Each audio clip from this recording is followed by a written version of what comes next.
সম্মানিত সুধী, আসসালামু আলাইকুম। দেখতে তো পারছেন আমরা রাস্তায় রাবিশ ফেলাচ্ছি। এখানে একজনের অনুদান আছে, সে আমার সামনে দাঁড়িয়ে আছে মোহাম্মদ হাফিজুর রহমান। ওনাকে সবাই চেনেন, উনি ভুট্টার ব্যবসা করে থাকেন, এর আগে গরুর ব্যবসা করেছেন, কিন্তু তার সামনে একটি ভবিষ্যৎ রয়েছে। সে মেম্বার পদপ্রার্থী হবেন, সামনে নির্বাচন আসছে, উনি নির্বাচন করবেন মেম্বার পদে।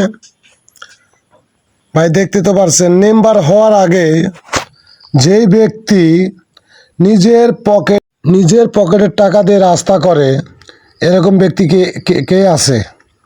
এই যে দেখতে পাচ্ছেন আমার সামনে হাফিজুর, আমার ছোট ভাই, আমি তাকে অনেক শ্রদ্ধা করি। আসলেই কি বলবো, বলার মতো ভাষার আমার নেই। মেম্বার এখনো হয়নি, কিন্তু হওয়ার আগেই রাস্তা যেভাবে নির্মাণ করছে, এরপরও যদি আমরা তাকে ভোট না দেই, আমি আমার পক্ষ থেকে বলছি তার মতো মন মানসিক হয়তো আমরা পাবো না। তবে আপনারা ভেবে চিনতে এবারকার নির্বাচনে আপনারা মেম্বার বেছে নেবেন। আমি আমার পক্ষ থেকে আপনাদের কাছে করজোড়ে অনুরোধ করে বলছি, সবাই একটু দয়া করে মায়া করে আমার ছোট ভাই হাফিজুরকে একটা করে ভোট দিবেন। আমরা যেন তাকে ইউনিয়ন পরিষদে পাঠাইতে পারি। এই চর ধনতলা এবং বালুর গ্রাম, ছোট ধনতলা, বড় ধনতলা এবং চর বড়াইকান্দির প্রত্যেকটি রাস্তায় এরকমভাবে মাটি কেটে রাবিশ দিয়ে, দেখতে তো পাচ্ছেন সে নিজেই এই রাবিশগুলো ওই যে দিচ্ছে সরিয়ে। টাকা তো তার যাচ্ছেই, কিন্তু সে নিজের পকেটের টাকা দিয়ে যে কাজগুলো নির্মাণ করতেছে। আসলে যদি ভিডিওটা ভালো লাগে, লাইক শেয়ার কমেন্ট করে আপনাদের মতামত জানাবেন, আর চ্যানেলটিকে সাবস্ক্রাইব করে দিবেন, আর বেশি বেশি করে ভিডিওটা শেয়ার করবেন, যাতে এরকম মহৎ ব্যক্তি হাজারে কয়জন মেলে। দেখেন, মেম্বার যায়, চেয়ারম্যান যায়, মহিলা ভাইস চেয়ারম্যান যায়, তারা কেউ আমাদের এই রাস্তার দিকে তাকায় না। কিন্তু আমার শ্রদ্ধেয় ছোট ভাই মোহাম্মদ হাফিজুর ইসলাম হাফিজ, সে তার পকেটে টাকা দিয়ে জনগণের কষ্ট দেখে সে আর স্থির থাকতে পারলো না। আমাদেরকে দেখে সে বলছে, তোমরা রাস্তার কাজটা ধরো, আমার যা রাবিশ লাগে আমি রাবিশ নিজের গাড়িতে দিবে।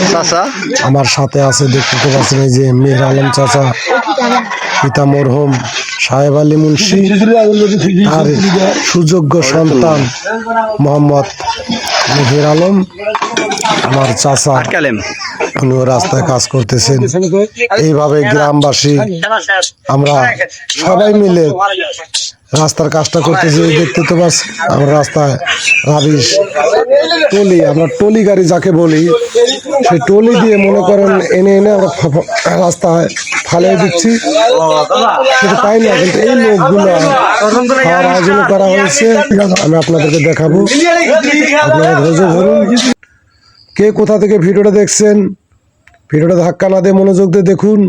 এই হাফিজুরের এইরকম মন মানসিক কথার জন্য আমি তাকে আমি অনেক অনেক ধন্যবাদ জানাই আমার অন্তর থেকে। সে দীর্ঘজীবী হোক। আমি লোকের কাছে শুনি যে রাস্তা করা মহত্বের কাজ, রাস্তা করা সোয়াবের কাজ। আর এই রাস্তাতে যারা হাঁটবে তারা প্রাণ ভরে দোয়া করবে।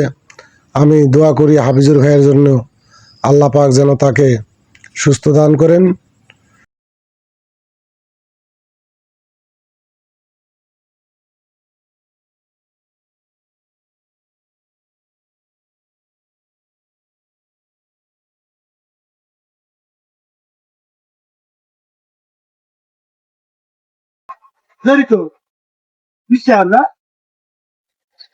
আমার কাকা ওই যে ভাত প্যাকেটিং করতেছে, এইসব আয়োজন শুধুমাত্র চরধনতলা সাত্তার দাদার ছেলে, ছোট ছেলে হাফিজুর রহমান, তার উদ্দেশ্যে তিনি রাস্তা চরধনতলা রাস্তা অনেক সুন্দরভাবে রাবিশ দিয়ে সুন্দর করে দিতেছে। তার জন্য সবাই দোয়া করবেন। যত ড্রাইভার আছে এবং ধনতলা চরধনতলা সব লোক দাওয়াত পেয়ে গেছে। তারপরে এই ভাত বেশি হওয়ার কারণে এগুলো প্যাকেট হতেছে। আমাদের দাওয়াতি ব্যক্তি আছে অনেকজন, তাদের জন্য প্যাকেটিং চলছে। আমাদের চাচার, হাফিজুর চাচার অনেক মন, তিনি একের পর এক এরকম আয়োজন করে যাচ্ছে।